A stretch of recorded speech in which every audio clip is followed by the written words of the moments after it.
आज इस डोरेंगो बर्ड के ऊपर अभी अभी एक जो मैना होती है तो मैना ने हमला कर दिया था। शायद मैना को लगा होगा कि ये कुछ दूसरी तरह की चिड़ी दिखाई दे रही है, लेकिन यहाँ पर इसका क्या काम, और मैना इसके पास में आई। जैसे ही मैना ने इसके ऊपर हमला किया, ये जहाँ बैठी हुई थी ना, तो वहाँ से दौड़ कर आई और पीछे पीछे मैना इसके यहीं पर आ गई और ये यहाँ बैठ गई और मैना बैठ गई इस छज्जी के ऊपर। और मैना कुछ देर बाद इसे देखती रही और फिर चली गई। ये शायद यहाँ इसलिए बैठी थी आकर कि यदि इस बार मैना ने हमला किया तो मैं अंदर चली जाऊंगी और जान बचाऊंगी।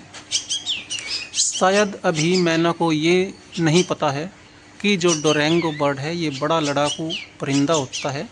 अभी ये युवा अवस्था की ओर अग्रसर है, इसका विकास हो रहा है, और जब इसका एक तरह से पूर्ण रूप से विकास हो जाएगा तो ये ही मतलब जो मैना है, मैना के ऊपर अटैक कर दिया करेगा और उसे भगा दिया करेगा। मैना तो क्या, इसके सामने तो कौवे तक नहीं टिक पाते जब ये अपने लड़ाई के मूड में होता है। ये बहुत ही दिलेर और लड़ाकू परिंदा होता है।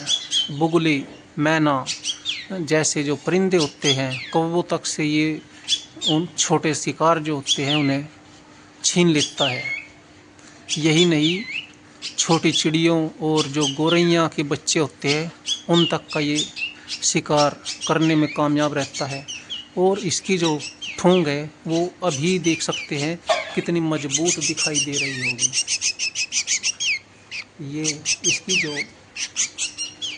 इसकी जो ठोंग है ये बड़ी ही मजबूत है और पन्नी है, और इसमें बहुत ही ज़्यादा धार अब आ रही है आगे से।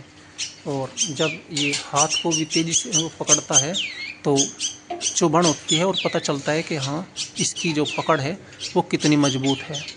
और अब तो डोरेंगो को मूंछें भी जम आई है, देख सकते हैं ध्यान से। इसकी जो ठोंग है वो दिखाना चाहता हूँ मैं, और देखना उसकी ठोंग के आसपास लंबी लंबी मूंछें जम आई है।